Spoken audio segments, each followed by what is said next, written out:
Daredevil season 1 और 2 के recap के लिए डिस्क्रिप्शन बॉक्स चेक करें। तो डेयरडेविल के सीजन 1 और 2 के रिकैप में हमने देखा कि किस तरीके से मैट मर्डॉक एक डेयरडेविल ने विल्सन फिस्क के क्राइम एम्पायर को खत्म किया। तो डेयरडेविल सीजन 2 के बाद मैट की कहानी द डिफेंडर्स की स्टोरी में शिफ्ट होती है। तो द डिफेंडर्स में मैट बहुत सारे नए हीरोज के साथ मिलके और भी बड़ी लड़ाई लड़ता है। द डिफेंडर्स एक एपिक टीम अप स्टोरी है जिसमें न्यूयॉर्क के 4 स्ट्रीट लेवल सुपर हीरोज एक साथ आते हैं, जिसमें Daredevil, Jessica Jones, Luke Cage और आयरन फिस्ट होता है। इसी के साथ ही इन सबको एक dangerous villain group the Hand का सामना करना पड़ता है और इस ग्रुप की लीडर एक मिस्टीरियस और इमोर्टल विलन अलेक्जेंड्रा रीड होती है। अब जैसा कि हमने डेयरडेविल के सीजन 2 के एंडिंग में देखा था कि द हैंड ने इलेक्ट्रा की बॉडी चुरा ली है। इधर अलेक्जेंड्रा अपनी आखिरी रेजरेक्शन एलिक्सर को यूज करती है इलेक्ट्रा को जिंदा करने के लिए, जिसके बाद इलेक्ट्रा फाइनली जिंदा तो हो जाती है मगर उसकी पुरानी यादें उसके साथ नहीं होती। जिसके बाद अलेक्जेंड्रा इलेक्ट्रा को ब्लैक स्काई बनाकर एक रूथलेस असैसिन में कन्वर्ट कर देती है और उनका फाइनल प्लान न्यूयॉर्क सिटी के नीचे दबे एक एंशिएंट ड्रैगन के फॉसिल को ढूंढना था, जिसमें इमॉर्टैलिटी का सीक्रेट छुपा है।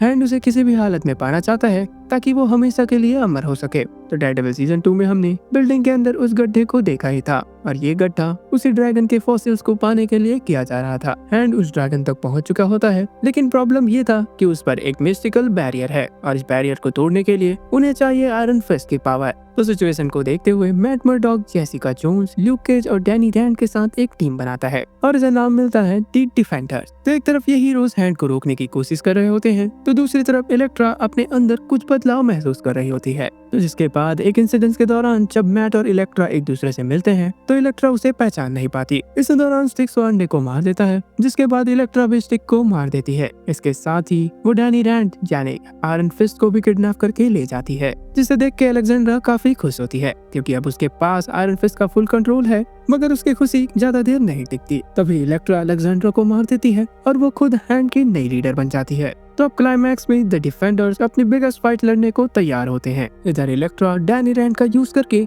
वो मिस्टिकल बैरियर तोड़ने में कामयाब होती है और अब हैंड के लोग ड्रैगन के फॉसिल्स एक्सट्रैक्ट करने का काम शुरू कर देते हैं। तो फाइट शुरू होती इससे पहले डिफेंडर्स एक प्लान बनाते हैं। तो इनके प्लान के अकॉर्डिंग पूरे स्ट्रक्चर को ये लोग बॉम्ब से उड़ा देंगे और इसके बाद हमें एक तगड़ी फाइट देखने को मिलती है जिसमें सबके सब एक से बढ़ के एक सुपर पावर पोसेस करते थे और वो पावर्स ये लोग इस बैटल को लड़ने में भी लगा रहे होते हैं। और इससे पहले कि वहाँ पे एक्सप्लोजन होता सारे के सारे लोग वहाँ से निकल जाते हैं सिवाय एक बंदे के जो था डेयरडेविल, और वो डिसाइड करता है कि वो इलेक्ट्रा के साथ ही रुकेगा। यहाँ पे इलेक्ट्रा अपने दिमाग और दिल के बीच एक जंग लड़ रही होती है, जिसके कारण से वो अपने आखिरी दम तक मैथ्यू मर्डॉक से लड़ रही होती है। लेकिन जब मुराकामी मैट को मारने वाला होता है तब इलेक्ट्रा उसे बचा लेती है। फाइनली जब एक्सप्लोजन होता है तो मैट, इलेक्ट्रा, मैडम गाव और मुराकामी सब गिर जाते हैं और देख के ऐसा लगता है कि डेयरडेविल भी उस एक्सप्लोजन की चपेट में आके मर गया। सीरीज के एंड में फॉगी और कैरन अपने दोस्त के मरने का शोक मना रहे होते हैं, लेकिन ट्विस्ट ये निकल के आता है कि मैट अभी जिंदा है और मैट को जब होश आता है तब वो अपने आप को एक चर्च में पाता है।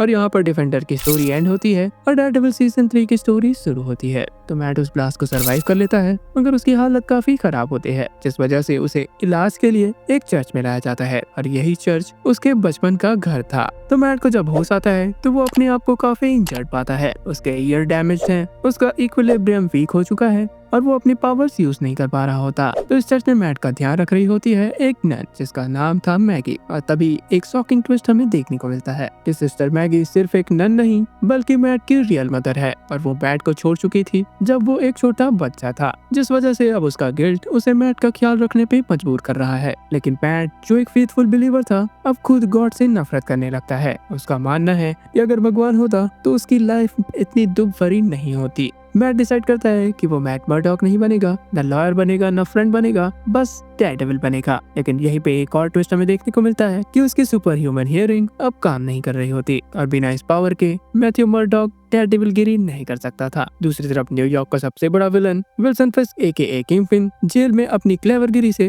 एक बहुत ही बड़ा प्लान बना रहा होता है। उसका प्लान सिंपल था, जेल से निकलना और इस पूरे सिस्टम को मैनिपुलेट करके अपनी ताकत वापस पाना, लेकिन वो एक नॉर्मल तरीके से इस काम को नहीं कर सकता था। तभी यहाँ पे एंट्री होती है FBI एजेंट रे नदीम की। रे एक हॉनेस्ट हार्ड वर्किंग ऑफिसर होता है, लेकिन उसके फाइनेंशियल क्राइसिस चल रहे होते हैं कि फैमिली के मेडिकल बिल्स इतने ज्यादा हो गए होते हैं कि वो अपने सीनियर्स के सामने एक बेचारा बन के रह गया होता है और विल्सन फिस्क इस वीकनेस का फायदा उठाने वाला था। विल्सन फिस्क FBI से डील करता है। वो प्रॉमिस करता है कि वो न्यूयॉर्क के सारे क्रिमिनल्स को एक्सपोज कर देगा अगर FBI उसे हाउस अरेस्ट दे दे। और FBI एजेंट नदीम सोचता है कि ये डील उसके करियर के लिए बहुत ही बड़ा चांस साबित हो सकती है, इसलिए वो इस प्रपोजल को एक्सेप्ट करवा लेता है। लेकिन जैसे ही फिस्क जेल से निकलता है, जिसके बाद वो अपने असली प्लान्स एक के बाद एक एग्जीक्यूट करना शुरू करता है। तो सबसे पहले फिस्क प्री प्लान अटैक प्लान करवाता है ताकि FBI को लगे कि उसकी जान खतरे में है। लेकिन असली वजह ये होती है कि वो अपने सारे मूव्स चुपके से कंट्रोल करना चाहता था और यहीं से फिस्क किंगपिन मोड में वापस आ जाता है। जिसके बाद एंट्री होती है एक नए कैरेक्टर और सबसे dangerous villain Benjamin Poindexter AKA Bullseye की।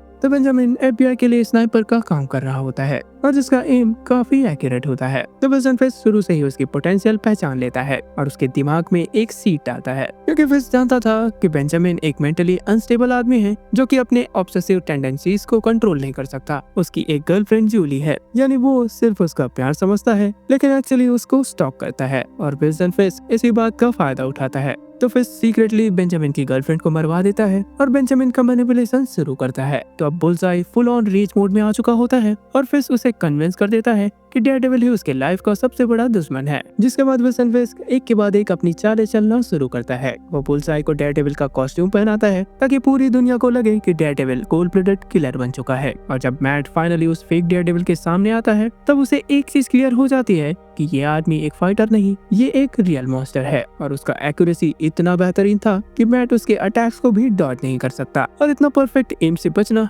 डेयरडेविल के लिए काफी मुश्किल हो रहा होता है। मैट रियलाइज करता है कि अगर फिस्क ने इस आदमी को पूरी तरीके से कंट्रोल कर दिया है तो कोई भी सेफ नहीं है। और यहाँ से शुरू होती है मैट की लाइफ की सबसे बड़ी नाइटमेयर, क्योंकि पूरा न्यूयॉर्क अब डेयरडेविल को विलन मान रहा है और मीडिया भी फिस्क को ही सपोर्ट कर रही होती है। मतलब एक तीर से दो निशाने। तो अब मैट को अपनी बेगुनाही पूरे शहर के सामने साबित करनी थी और इधर कैरन पेज, जो कि अब जर्नलिस्ट बन चुकी है, वो सच्चाई की तलाश में होती है। कैरन को अच्छे से पता था कि फिस्क फिर से धीरे धीरे पावर पे आ रहा है और उसे रोकने का सिर्फ एक ही तरीका है, उसे एक इमोशनल ब्रेकडाउन देना चाहिए। लेकिन ये कैरन के लिए एक बहुत ही बड़ा रिस्क साबित हो सकता है। कैरन फिस्क के सामने डायरेक्ट कन्फ्रंटेशन करती है और उसके सबसे बड़े सीक्रेट को एक्सपोज करती है। तो कैरन फिस्क से कहती है कि मुझे पता है कि तुमने अपने पापा को जान से मारा था। और ये सुन के फिस्क का दिमाग हिल जाता है। कैरन जानती थी कि फिस्क के अंदर अब भी एक इमोशनल वुंड है जो कि उसे वल्नरेबल बना सकता है। लेकिन कैरन यहाँ पे एक बड़ा मिस्टेक करती है। वो फिस्क को एक और सच्चाई बता देती है कि उसे नहीं, तुम्हारे वफादार आदमी वीजली को मारा था। फिस्क ये सुन के कम्प्लीटली रेज मोड में चला जाता है और इतना सब सुनने के बाद फिस्क अब एक चीज चाहता है, तो वो थी कैरन की मौत।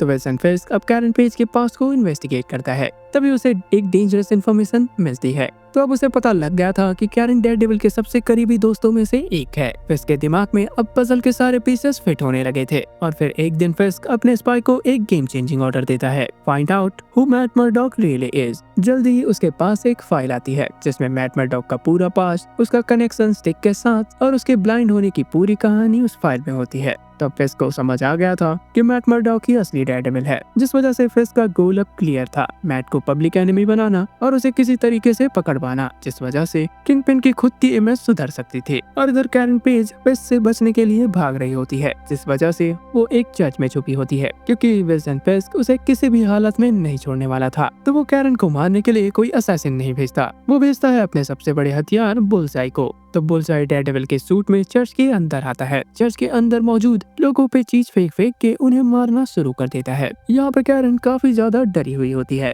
और बुल्सआई उसकी तरफ आगे बढ़ ही रहा होता है कि इतने में एंट्री होती है अपने मैट भैया की। तो मैथ्यू मर्डॉक यहाँ पे बिना डेयरडेविल सूट के आया होता है, जिसके बाद एक ब्रूटल फाइट की शुरुआत होती है। और ये फाइट मैट मर्डॉक के लिए कोई नॉर्मल फाइट नहीं होती, क्योंकि बुल्सआई एक अनस्टॉपेबल किलिंग मशीन है जिसका हर अटैक अपने परफेक्ट निशाने पे होता है। कैरन शॉक में देखती है कि मैट हार रहा है, क्योंकि बिना सूट के बुल्सआई के अटैक को ऑब्जर्व नहीं किया जा सकता था। तो मैट बुल्सआई के अटैक से काफी ज्यादा इंजर्ड होता है। तो अब मैट का सिर्फ एक ही मिशन है, फिस्क और बुल्सआई को हमेशा के लिए गिरा देना, जिसके लिए मैट फिस्क के पेंट हाउस में घुसने का प्लान बनाता है। तो इस बार मैट केवल और केवल रिवेंज के मकसद से ही वहाँ पे जाने वाला होता है। जिसके बाद फिस्क के हाइड आउट में जैसे ही मैट पहुँचता है, एक डेंजरस ट्रैप उसका इंतजार कर रहा होता है और ये फाइट अब डेथ बैटल बनने वाली है। तो बुलसाई एक अनस्टॉपेबल किलिंग मशीन की तरह ताबड़तोड़ वार करते रहता है। मैट उसके अटैक्स को डॉज करने की कोशिश करता है, लेकिन हर सीन में बुलसाई उसे मात दे रहा होता है। तभी वहाँ पे एक और शॉकिंग ट्विस्ट हमें देखने को मिलता है। तो विल्सन फिश जैसे ही वहाँ पे आता है, वो बुलसाई पे ही अटैक करना शुरू कर देता है, क्योंकि फिश को रियलाइजेशन हो चुका है कि बुलसाई एक लूज कैनन है जो कि किसी भी तरीके से उस पे भारी पड़ सकता है। जिस वजह से फिश अपने ब्रूट फोर्स यूज करते हुए बुलसाई को उठा के एक वॉल पे पटकता है, जिस वजह से उसकी स्पाइन पूरी तरीके से डैमेज हो जाती है और वो काइंड ऑफ पैरालाइज हो जाता है। तो इसके बाद अब डेयरडेविल और किंगपिन एक दूसरे के सामने होते हैं। फिश एक पावर हाउस है और उसके पंचेस एक ट्रक की तरह पावरफुल होते हैं, लेकिन मैट भी अब इस बार सिर्फ फाइट नहीं कर रहा था, वो अपना पूरा का पूरा गुस्सा और रिवेंज निकाल रहा होता है। मैट फिश को इतना ब्रूटल वे में पीटना शुरू करता है कि एक मोमेंट पे लगता है कि वो फिश को मार ही देगा। तो फिश कब जमीन पे गिरा पड़ा रहता है, जिसके बाद मैट एक सेकंड के लिए रुकता है और तब उसे रियलाइजेशन होता है कि वो फिश को नहीं मारने वाला। जिसके बाद मैट फिश को एक डील ऑफर करता है, जिसमें मैट कहता है कि अगर फिस्क हमेशा के लिए जेल में रहता है तो मैट उसकी वाइफ वनेसा को सेफ रखेगा, जिसके लिए फिस्क मान जाता है क्योंकि उसके लिए वनेसा से बढ़ के कुछ नहीं था। जिसके बाद फिस्क को दोबारा से जेल भेज दिया जाता है और इस बार वो हमेशा के लिए बंद रहने वाला था। आगे चल के किंगपिन एक बार फिर से यहाँ से निकल जाएगा, क्योंकि डेयरडेविल बॉर्न अगेन के ट्रेलर में हमने विल्सन फिस्क को न्यूयॉर्क सिटी का मेयर बनते हुए देखा ही है। तो सीजन 3 के एंडिंग में कैरन, फॉगी और मैट एक बार फिर से लॉ फर्म को रीस्टार्ट करने का प्लान करते हैं और यहाँ एंड हो जाता है डेयरडेविल का सीजन 3। तो गाइस अब डेयरडेविल की स्टोरी से आप पूरी तरीके से अपडेटेड हो चुके हैं, जिस वजह से डेयरडेविल बॉर्न अगेन आपको और भी ज्यादा अच्छे से समझ आने वाली है। और नहीं भी आएगी तो टेंशन की कोई बात नहीं है, क्योंकि डेयरडेविल बॉर्न अगेन के पहले 2 एपिसोड्स आते ही मैं उसका भी एक्सप्लेनेशन वीडियो इस चैनल पर डालने वाला हूँ। तो जिसे आप मिस नहीं करना चाहते तो इस वीडियो को लाइक करें और हमारे channel the super hero station को सब्सक्राइब करें। तो मैं हूँ आपका होस्ट और दोस्त निखिल यादव और मैं मिलता हूँ आपको ऐसे किसी नए वीडियो के साथ। तब तक के लिए साइनिंग ऑफ।